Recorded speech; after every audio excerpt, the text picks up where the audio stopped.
back to the Idiot Files podcast. I'm your host, Zach, and today we're going to be talking about the time I made a movie. This happened a few weeks ago, and I guess there's no real way to get around to it other than to just dive right in. So gather around, boys and girls. Let's let Camp Counselor Zach tell you a story. Okay, so to backtrack, I had a school project in the theater.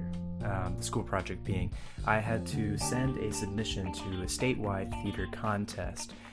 Submissions being acting, monologues, or tech portfolio. But in my case, I had to send a short film because I decided I wanted to try it out. I've always wanted to try film out and see how it worked. And I'm going to be honest, it was a lot of hard work. And there were points that it was grueling. But ultimately, it was a lot of fun, and I highly recommend it. So today's episode is going to be how I did it and what I would do differently with the benefit of hindsight. So that's kind of what this episode is going to be. Okay, so before I tell you guys how I made my movie, first I want to go over how a movie is typically made. Everyone does kind of film differently, but most of the time what they start off with a brief story, and then they go into a storyboard, which is kind of like a plot or a plan on how the scenes are going to look on film. So they usually draw them out on paper and then kind of stitch them together. So if you've seen kind of like some stereotypical images of like people pitching ideas with the kind of the images of like the sketches or whatever, that's a storyboard. And then next they go straight into filming. And then they kind of do, they put it all in kind of together and see what works and what doesn't. And then they have reshoots. And reshoots are kind of like fixing, kind of like a first layer of polishing of the movie. And usually that gets a lot of kind of the big kind of chunks out of it. And then it's editing for the rest of it. And editing is when they mix sound in and they up the ante on lighting, and so it really takes a village to make a movie. And so that's why it was difficult whenever I was the only one doing all of this. And no movie is ever done on the first take. There's usually multiple different cuts, and the final product is usually very, very slimmed down from the material that you shot already, you've gathered. So that's how a movie is usually made. And I'm going to be honest, I think I followed that formula. So I think I'll go into how I made it. So before I get into how I made my short film, I'm going to go over the criteria of the short film project. So the contest required that I had to have no more than 5 minutes of runtime, and it had to be entirely original. No kind of material that is copyrighted. So that left me kind of with a really wide open kind of array of ideas. So I could have really done anything. And I think that's what was kind of my first kind of big hurdle is that I had a really hard time deciding on what my film was going to be about. And that really kind of made storyboarding very, very difficult. I only had a few weeks to do this, and storyboarding took the big chunk out of that, because I didn't really have an idea of what my story was going to be about. Again, I had a lot of ideas. Most of them were terrible. I had ideas for period pieces that wouldn't make a whole lot of sense with the budget that I had, with budget being basically zero. But one of them was a very good idea. A very, very good idea. And it was an idea that I had never really seen yet.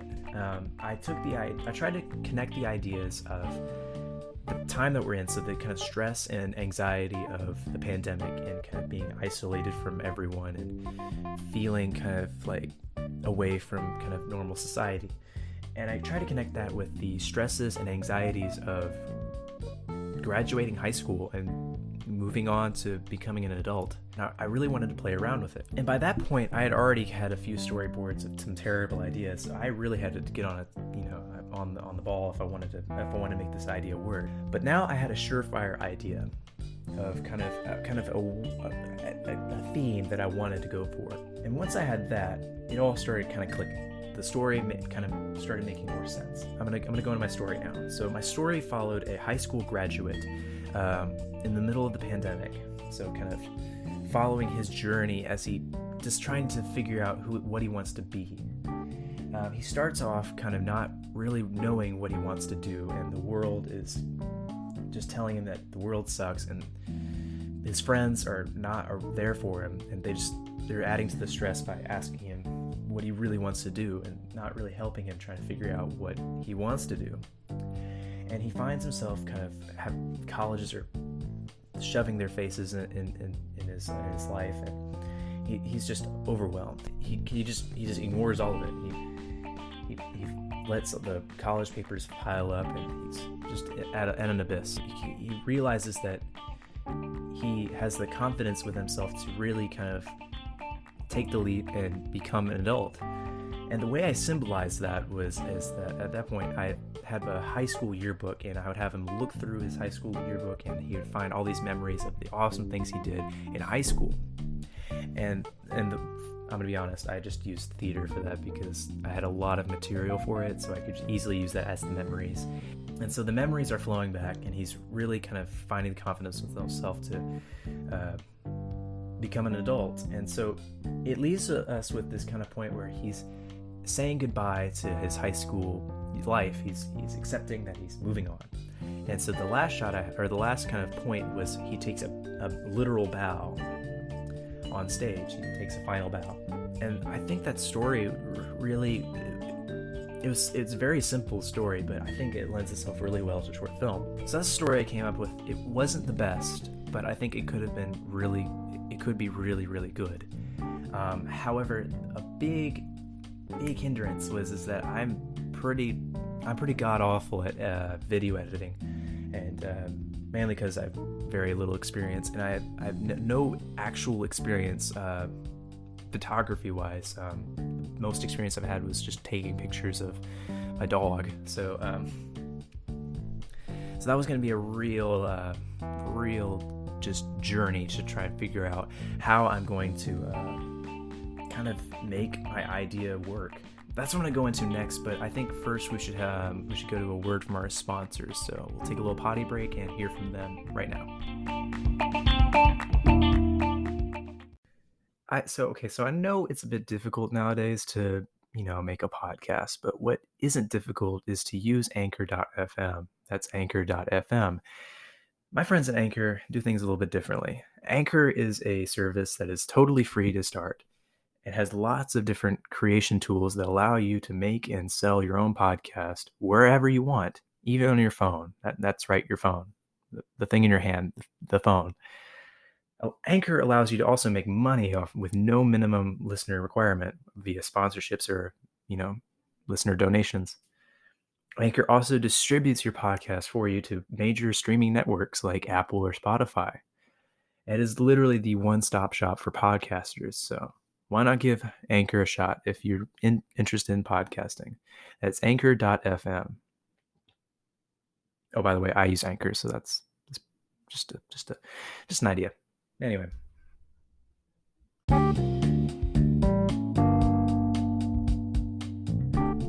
Okay, so we're back. Now I'm going to talk about the actual grunt work of the film. So we're going to start with the next phase of the movie, filming. Filming, how should I put this, it was a lot of fun, don't get me wrong, but it was a real pain. I decided that I only wanted one actor on screen at all to play he was going to play the main character.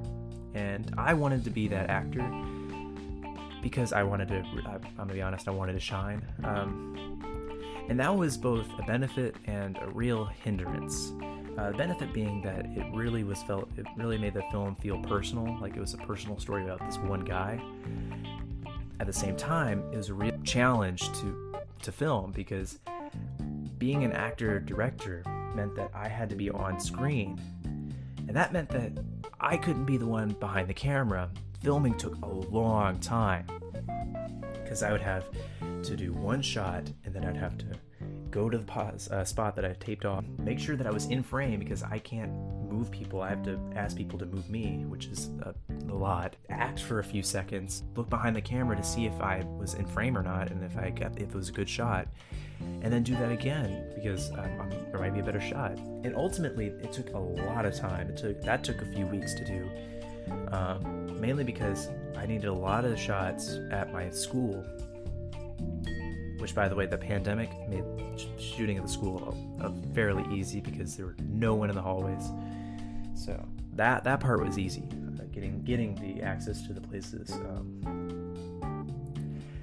One real difficult shot to shoot was I wanted a bird's eye view from the back of the auditorium at my school, meaning that there was all the way in the back in the mezzanine, all the way at the top, and I wanted a shot on stage, meaning that I had to be on stage and someone had to be all the way up in the back shooting. And because I'm also the director, I needed to see like how that would work. So I'd have someone kind of like walking around doing what I would do on screen, and at the same time I needed someone to be up there, so I had to have like 5 people or whatever kind of just working around, kind of trying to be little helpers.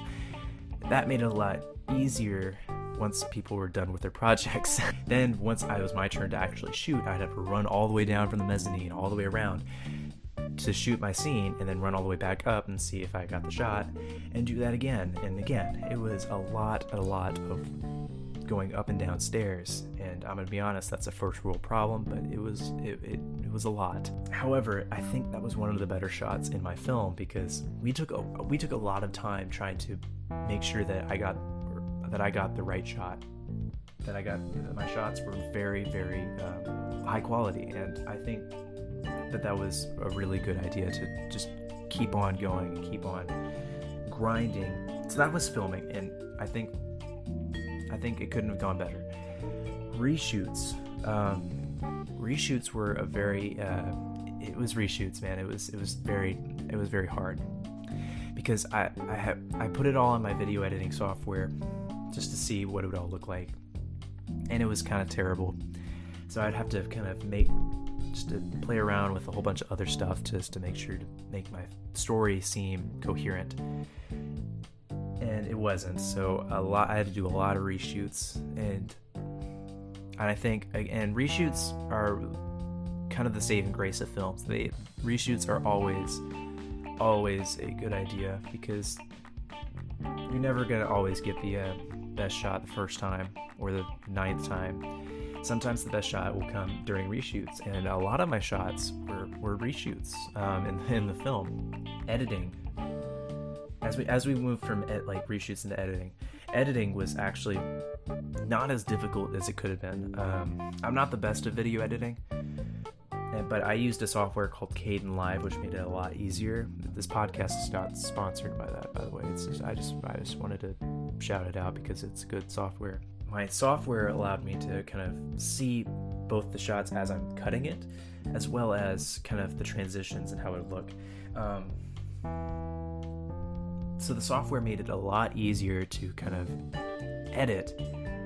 However, editing still took not an insane amount of time, but an insane amount of effort. I had to not only edit my film so many times to make it make sense, but it was figuring out transitions, making sure that scenes were at the right amount of length so that way they don't feel like they're overstaying their welcome. It took insane amount of just pure willpower that I don't think I can exude after the amount of work that I put into this. However, despite my technical limitations, I think that my video editing, my perseverance really shines in this in my film.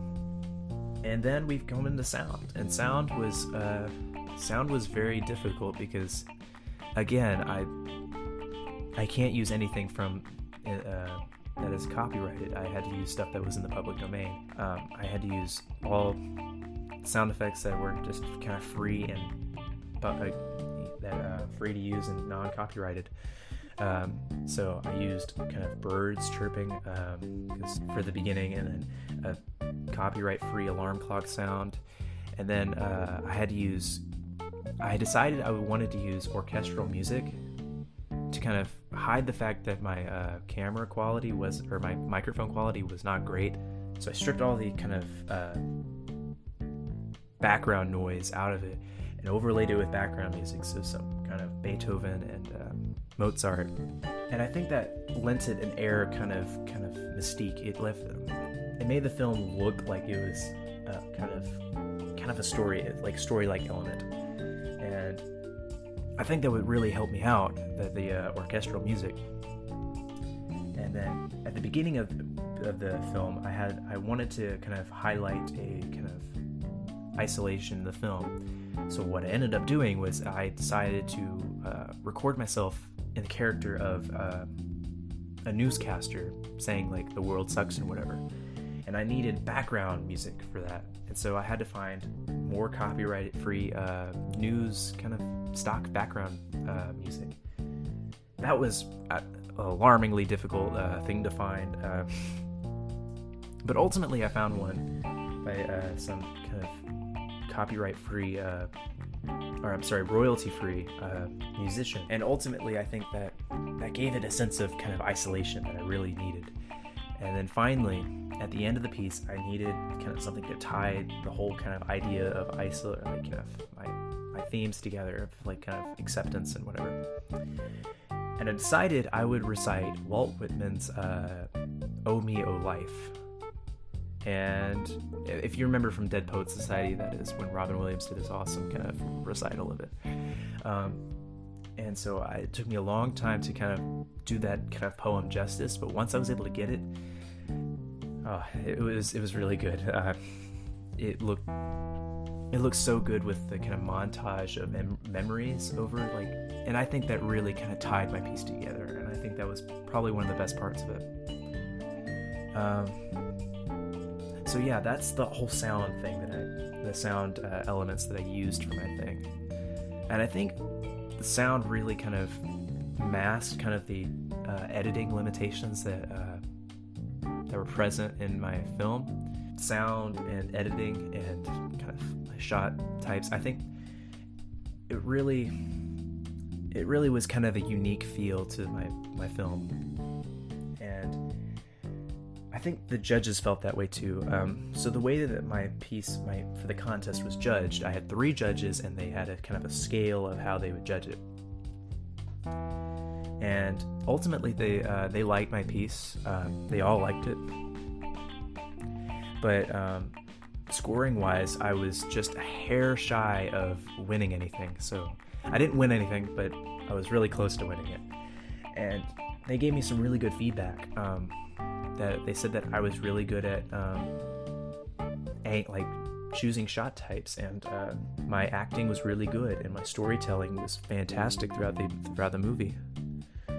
And I agree with them. I think that all of those points are really valid. And they also said that that it wasn't the best. It really editing could have been a lot better. And there's some points where I felt kind of it was missing something. And ultimately, I agree with them too. I think that I agree with that. My editing was as good as it was going to be, and that it's just missing something.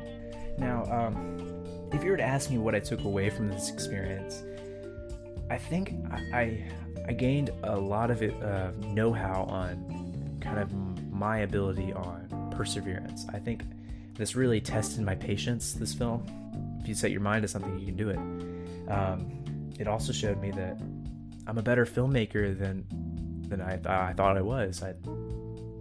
Because the real kind of film people, these people who know what they're talking about, were able to kind of understand what I was going for and take away something from that and kind of feel something. And as a storyteller and as a filmmaker, I think that's better than winning anything. I'm gonna be honest. So, would I do it again? I think I would. I really would. Would I learn and prepare more? Absolutely. I would learn more about lighting and sound and editing, and just to make sure that my storytelling isn't kind of stunted by my kind of technical limitations. So overall, I think this was a very positive experience, and I think I would recommend, if you're ever interested in doing something like that, trying to put yourself out there or trying to kind of try something new, I think that it's a really beneficial experience to do. Would I try and do this film again? Like, just try and do it? Maybe. I mean, you never know. I think it always can be better. I think projects like this, there's always something that's sticking out that you could fix. And if you want to fix it, then I think you should. But however, I think it's good where it's at right now. So thank you guys so much for listening. And thank you again to my sponsors at Anchor for sponsoring this podcast. I greatly appreciate it. If you liked today's episode, please give it a great review and share it with a friend. With all that said, I'm Zach, and this is the Idiot Files. Peace.